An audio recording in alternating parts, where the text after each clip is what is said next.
اللہ الرحمن الرحیم۔ فرمایا کہ دنیا آخرت کے مقابلے میں ہیچ ہے، لاشے ہے، جیسے ستارے آفتاب کے سامنے کچھ بھی نہیں۔ دنیا آخرت کے مقابلے میں ہیچ ہے، جیسے ستارے آفتاب کے سامنے کچھ بھی نہیں۔ سورج کی روشنی ہو، کوئی کہ میاں ستارے کی روشنی کیوں نہیں ہے؟ کیا کہا جائے گا میاں؟ سورج کی روشنی کی ہوتی ہوئی ستارے کی روشنی کی کیا ضرورت؟ تو میرے عزیزو، جس شخص کی آخرت کی کمائی ہو رہی ہو، اگر وہاں کچھ دنیا کی کمی ہو جائے تو پھر کیا غم کھانے کی ضرورت ہے؟ پھر کیا شکر شکایت کی ضرورت ہے؟ پھر کیا اس کے لیے فکر مند ہونے کی ضرورت ہے؟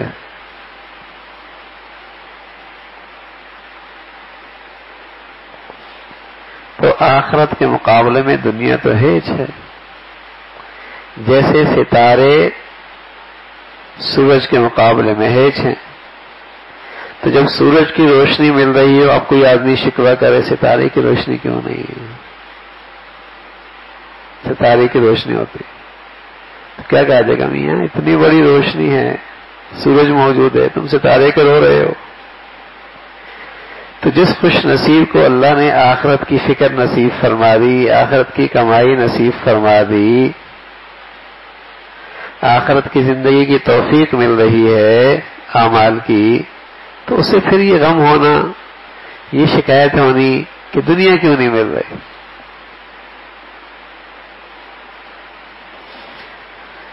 پھر فرمان لگے دنیا آخرت کے مقابلے میں ہیچ ہے، لاشے ہے، جیسے ستارے آفتاب کے سامنے کچھ بھی نہیں۔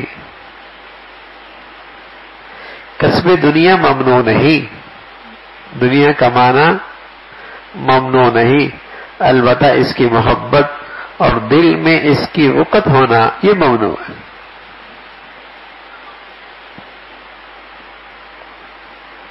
کسب دنیا ممنوع نہیں، البتہ اس کی محبت اور دل میں اس کی وقت ہونا یہ ممنوع ہے۔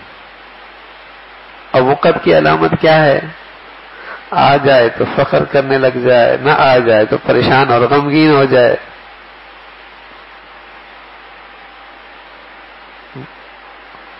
آ جائے تو فخر کرنے لگے، اسی ہی عزت کا معیار سمجھنے لگے، نہ ملے تو غمگین پریشان رہے۔ یہی تو ہے اس کی وقت۔ فرمان لگے کسب دنیا ممنوع نہیں، البتہ اس کی محبت اور دل میں اس کی وقت کرنا ممنوع ہے، یہ ممنوع ہے۔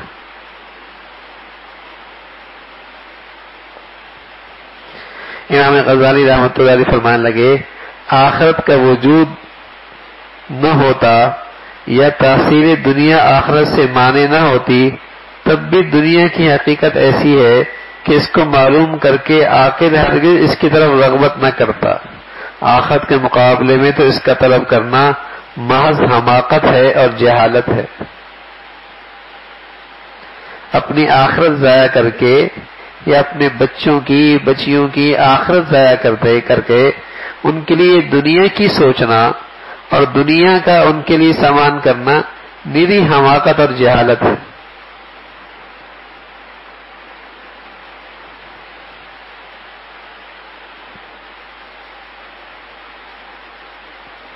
عاقل آدمی ہرگز اس کی طرف راغب نہیں ہوتا۔ آخرت کے مقابلے میں تو اس کا طلب کرنا محض حماقت ہے اور جہالت ہے۔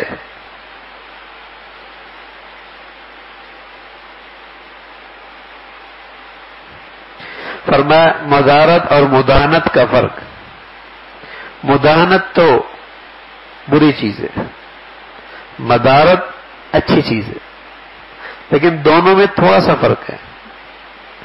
جو نرمی کسی مصلحت یا ضرورت سے ہو وہ مدارت ہے، اور جو غیر ضروری یا جاہ کی تحصیل یا بقا کے لیے ہو وہ مداحنت ہے۔ دین میں ایسی نرمی کرنا اس خطرے سے کہ اس سے میری عزت خراب ہو جائے گی، اس سے میری شہرت کو فرق پڑے گا، اس سے لوگوں کے ہاں جو میری محبوبیت ہے اس میں کمی آ جائے گی، یا اس سے میں جو ہر دل عزیز ہوں اس میں فرق آ جائے گا، اور حق بات کہنے میں، حق کام کرنے میں اس لیے کوتاہی کر رہا ہے، یہ مداہنت ہے، یہ مداہنت۔ اور ایک یہ کہ دین میں نرمی سے کام لے رہا کسی ضرورت کی وجہ سے کہ یہاں سختی کروں گا تو یہ جوان ہمیشہ کے لیے کٹ جائے گا دین سے، اگر یہاں سختی کروں گا تو یہ دین کے بارے میں ایسی بات کہہ دے گا کہ ابھی تو گناہگار ہے، پھر کہیں کفر میں جانا پڑے۔ یہ دین میں نرمی اس لیے کر رہا کہیں لوگ اس دین کی بات کا مذاق نہ اڑائیں۔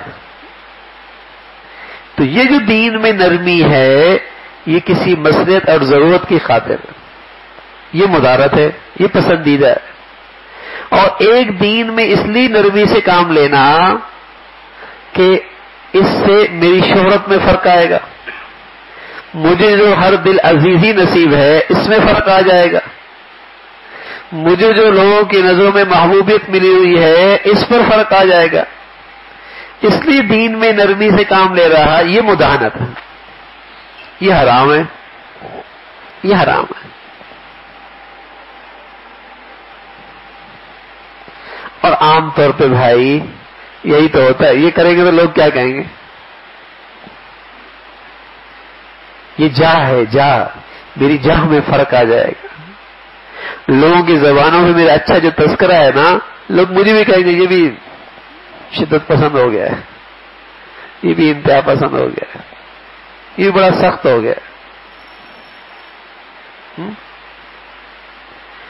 ہاں دین کے مصلحت کی خاطر ہے کہ لوگوں میں اتنی استعداد نہیں ہے، ان کو آہستہ آہستہ دین پہ لے کے آنا ہے۔ اس ضرورت کی خاطر آدمی دین میں نرمی دکھاتا ہے، بات میں نرمی دکھاتا ہے، حق بات میں نرمی دکھاتا ہے کہ نوجوان کو سامنے اگر یہ بات کروں گا تو بیچارہ بلک جائے گا، جو آ رہا ہے اس کے قدم اور پیچھے ہٹ جائیں گے۔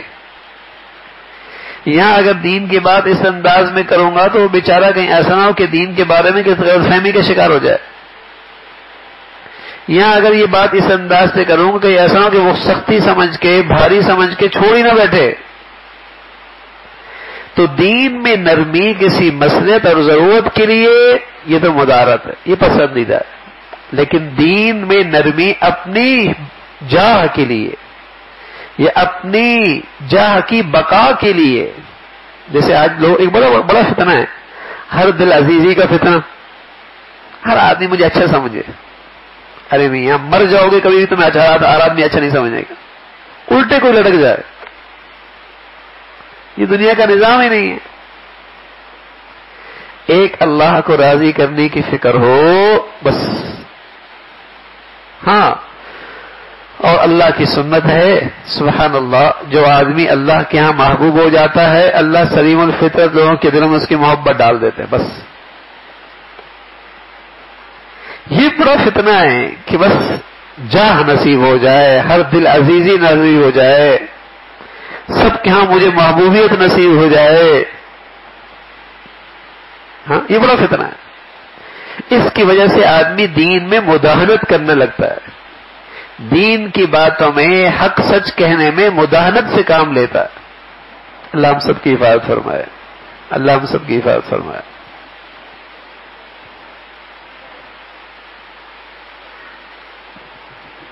فرمایا مسلمان کو تو چاہیے کہ مباحات میں زیادہ منہمک نہ ہو، مسلمان کو چاہیے زیادہ تر طاعات میں مشغول رہے، مباحات میں سبھی زیادہ انہماک نہ کریں، کیونکہ اس کی سرحد گناہ سے ملی ہوئی ہے، بس گنجائش پہ عمل کر رہا ہے، اور ہمیشہ کیسا کہتا ہے بس گنجائش پہ عمل ہو جائے بس، تو یہ گنجائش ہے نا یہ گناہ کی سرحد سے ملی ہوئی ہے، ٹھیک ہے نا؟ سنت پہ عمل کیا کرے، طاعت پہ عمل کیا کرے، گنجائش گناہ بھی نہیں ثواب بھی نہیں، جائز گناہ بھی نہیں ثواب بھی نہیں، تو ہمیشہ اسی کی فکر میں نہ رہے، یہ بالکل سرحد ملی ہوئی ہے. اطاعت میں، سنت میں عمل کیا کرے، مستحبات پہ عمل کیا کرے، اس میں اس کی حفاظت ہے، اس میں اس کی حفاظت. تو فرمانے لگے مسلمان کو چاہیے کہ زیادہ مباحات میں زیادہ منہمک نہ ہو، کہ بس ہمیشہ ہی گنجائش کے چکر میں رہتا ہے، مباح کے چکر میں رہتا ہے اور اسی میں دماغ پھر خطرہ ہے. حد الامکان کوشش کرے کہ اللہ کرے میری زندگی میں سنتیں آ جائیں، مستحبات آ جائیں. ہاں کسی ضرورت کے لیے مباح بھی جائز ہے، مباحات بھی جائز ہے.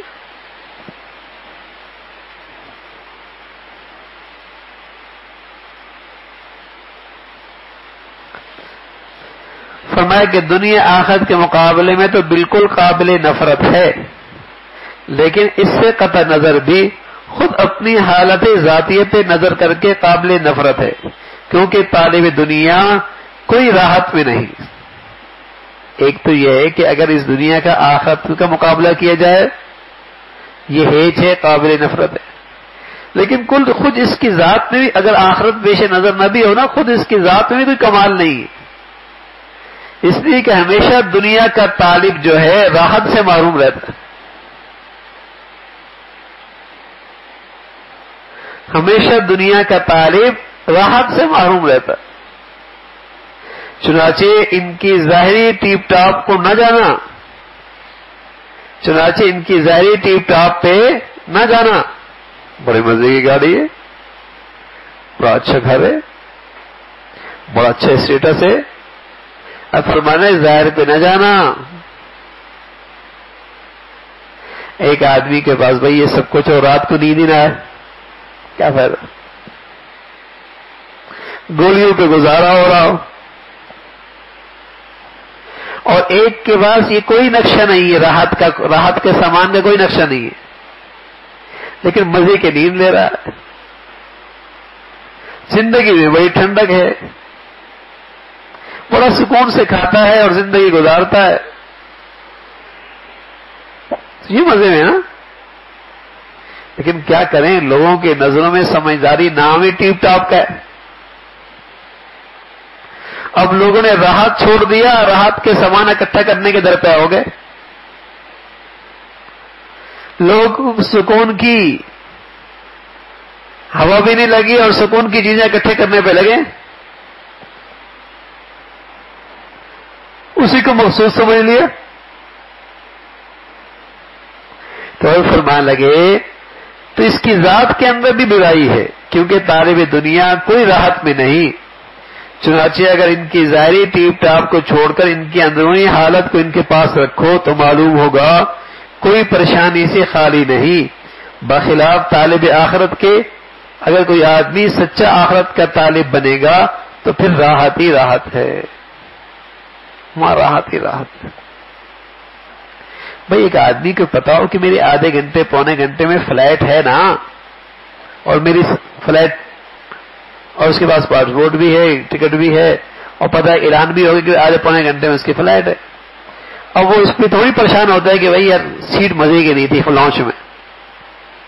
یہ چیز تھوڑی اسے پریشان کرتی ہے، کھانے کا مزے کا نہیں آیا یہاں پر. اس کی وجہ سے تھوڑی وہ دکھی ہوتا ہے کہ یار یہاں جو ہے نا بیٹھنے کی جگہ ٹھیک نہیں تھی. بولتے یار کتنی دیر ٹھہرنا ہے. تو ساری تکلیفیں اس کی ظاہر ہو جاتی ہیں جب اسے اپنا جانا کا استحضار اور دھیان رہتا ہے. یہی حال طالب آخرت کا ہے. اسی دنیا کی ہر تکلیف اور پریشانی یوں کافور ہو جاتی ہے کہ اسے کیا یار جانا تو ہے، جانا تو ہے. جب جانا ہی ٹھہرا ہے تو پھر وہ آرام کر لیں گے نا بھائی، وہاں مل جائیں گی نا چیزیں. تو یہی اس کی راحت کی سب سے بڑی چیز، یہ راحت کی سب سے بڑی چیز. لیکن ہم کہتے نہیں بھائی یہیں سب کچھ مل جائے، بس یہی مل جائے.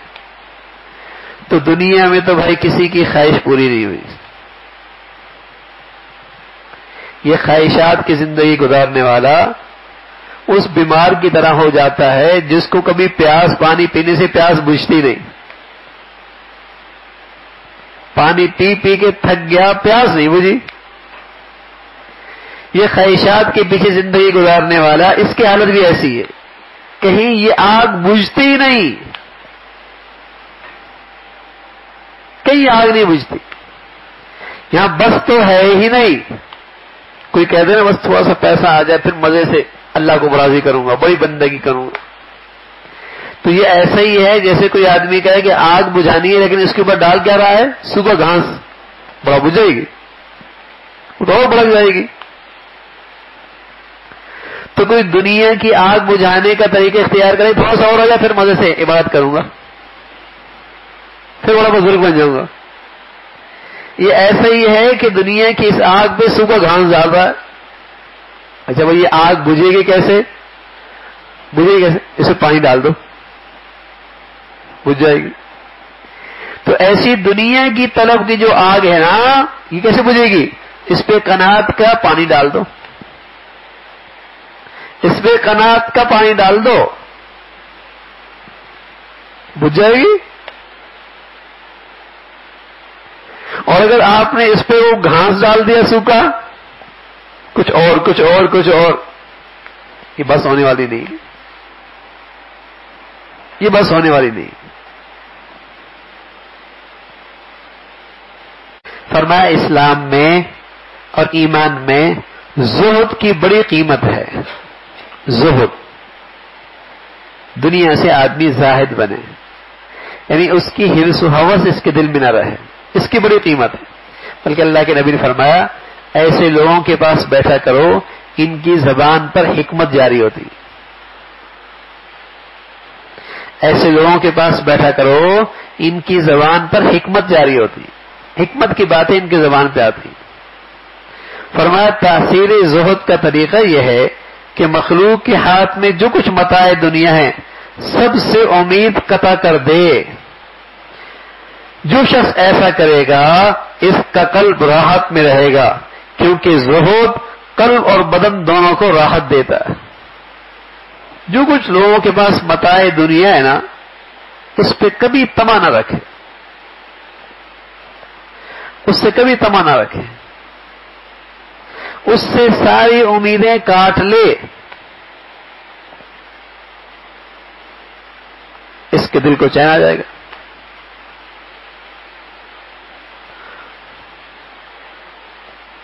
ہم تو کسی کے پاس بھی دنیا کے لحاظ سے کچھ بہتری دیکھتے ہیں تو میرے پاس کیوں نہیں ہے؟ حالانکہ اللہ نے اتنا دے رکھا ہے، سبحان اللہ، لاکھوں کروڑوں سے اچھا رکھا ہے، لیکن کیا کریں، یہ نظری حرص کی ایسی ہے جو اندر آگ لگا دیتی ہے،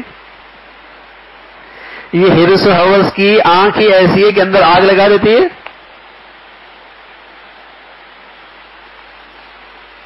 اور ایک یہ کہ اللہ یہ زہد نصیب فرما دے، زہد نصیب۔ اور بھئی اس کا آسان نسخہ ہے، بہت آسان نسخہ، اپنا جانا ہر وقت یاد رکھا کرو۔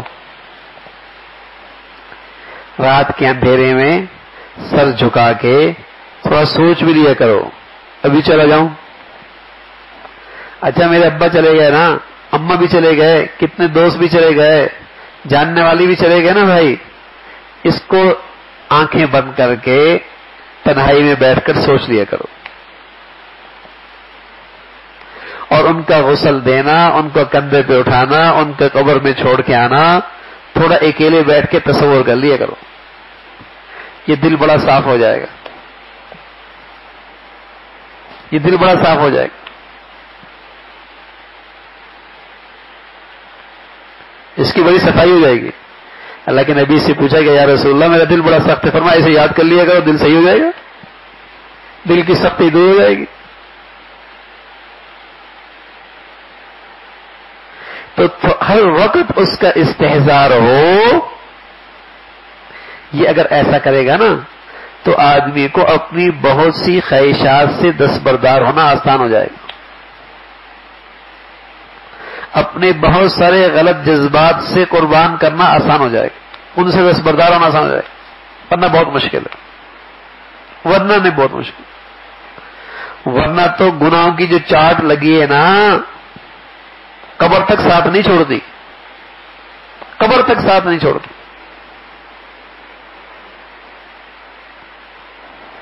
تو اپنا جانے کا استحضار ہو اور کچھ دیر رات دن میں کسی وقت اکیلے بیٹھ کر سر جھکا کے اپنا جانا سوچ لے، جانے والوں کا تصور کر لے، موت کی حقیقت سوچ لے، اس سفر کے بارے میں تھوڑا تصور کر لے، تب یہ صاف ہو جائے گی۔ اس لیے رسول اللہ صلی اللہ علیہ وسلم فرمایا کرتے تھے اکثروا ذکر ہذه اللذات، یہ لذتیں چھوٹتی نہیں، یہ خواہشات کی زندگی سے نجات مشکل ہے، ہاں لیکن اکثروا ذکر ہذه اللذات، جو چیز چھڑا دینے والی وہ موت ہے، اس کو یاد کیا کرو، یہ چیز چھڑا دے گی، ورنہ چھوڑنا وہ آسان نہیں ہے۔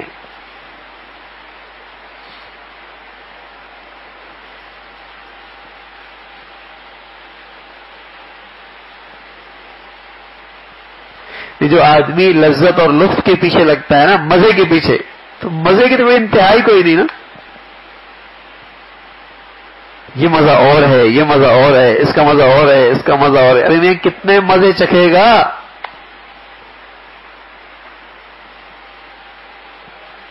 ہاں اس کپڑے پہننے میں مزہ، اس کھانے پینے میں مزہ، اس تفریح کرنے میں مزہ، اس گاڑی میں مزہ، کن کن مزوں کے پیچھے پڑے گا، وہ کبھی مزے پورے نہیں ہوں گے۔ دیکھ رہا نا، یار وہ مزہ کر رہا ہے، کیوں نہ یہ مزہ کر لوں، کوئی اس سے آگے کا مزہ کر رہا ہے، یار یہ کر لوں، اس کی کوئی انتہا نہیں۔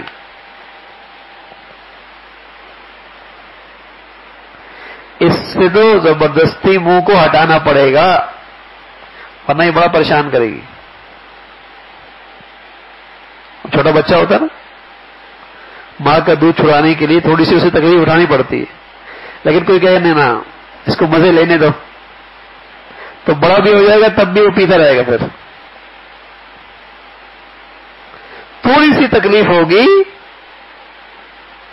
تھوڑی سی تکلیف، لیکن اس مصیبت سے بچ جائے گا۔ تو مزوں کے پیچھے رہنا تو اس کی کوئی حد نہیں ہے، اس کی کوئی انتہا نہیں۔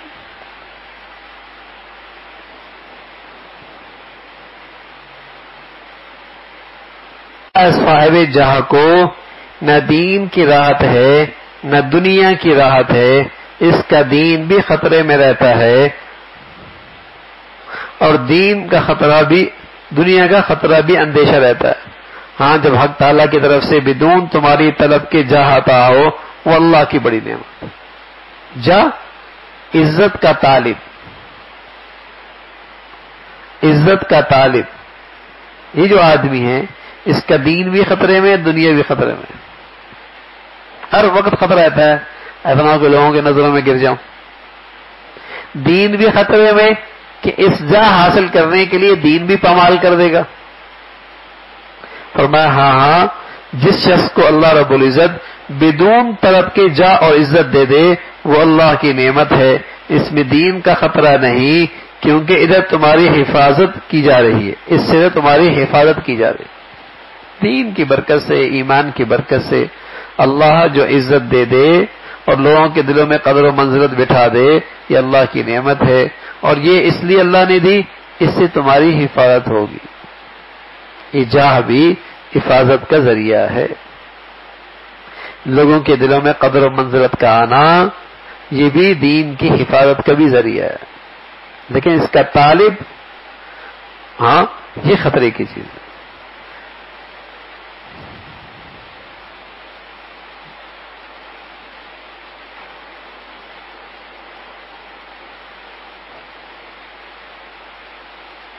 ابو العزت عمل کی توفیق نصیب فرما دے۔ اللهم لك الحمد كله ولك الشكر كله، اللهم لك الحمد كله ولك الشكر كله، اللهم إنا على ذكرك وشكرك وحسن عبادتك، اللهم إنا على ذكرك وشكرك وحسن عبادتك۔ اے اللہ اپنی فضل سے اپنی رضا والی، اپنی چاہت والی زندگی نصیب فرما، سوچنا دیکھنا کرنا اپنا رضا والا نصیب فرما۔ اے اللہ ہر قسم کی فکر اپنی رضا والی نصیب فرما، اے اللہ ہر عمل میں اپنی رضا نصیب فرما، ظاہری باطنی کمزوریوں سے نجات نصیب فرما، جسمانی روحانی صحت نصیب فرما۔ اے اللہ اپنا فضل فرما، کرم فرما، ایمانی صحت میں روحانی صحت میں، جسمانی صحت میں ہمیشہ عافیت نصیب فرما، برکت نصیب فرما، معذوری سے، محتاجی سے محفوظ فرما۔ اے اللہ گناہوں کی زندگی سے حفاظت فرما۔ اے اللہ ہر آنے والا دن ایمان کے لحاظ سے، عافیت کے لحاظ سے بڑھیا نصیب فرما۔ اے اللہ جو نعمتیں دے رکھی ہیں ان میں برکت نصیب فرما، نعمتیں دینے کے بعد محرومی سے محفوظ فرما۔ اے اللہ محرومی سے محفوظ فرما، ان نعمتوں پہ شکر گزاری نصیب فرما، جسمانی، مادی، روحانی، ایمانی نعمتوں پر شکر گزاری کی زندگی عطا فرما۔ اے اللہ ان نعمتوں کی قدردانی نصیب فرما۔ اے مولا کریم ہم سب کی تربیت فرما، اپنے فضل سے، اپنے کرم سے ہر قسم کے گناہوں سے ہم سب کی حفاظت فرما۔ اے اللہ ساری امت کی بخشش فرما، ہم سب کی بخشش فرما۔ اے اللہ ہم سب پہ رحم فرما، ساری امت پہ رحم فرما۔ اے اللہ قدم قدم میں اپنی راہ پہ چلنے میں ہماری مدد و نصرت فرما۔ اے اللہ ساری امت کی مدد و نصرت فرما۔ وصلی اللہ علی سیدنا محمد وعلی آلہ واصحابہ اجمعین برحمتک یا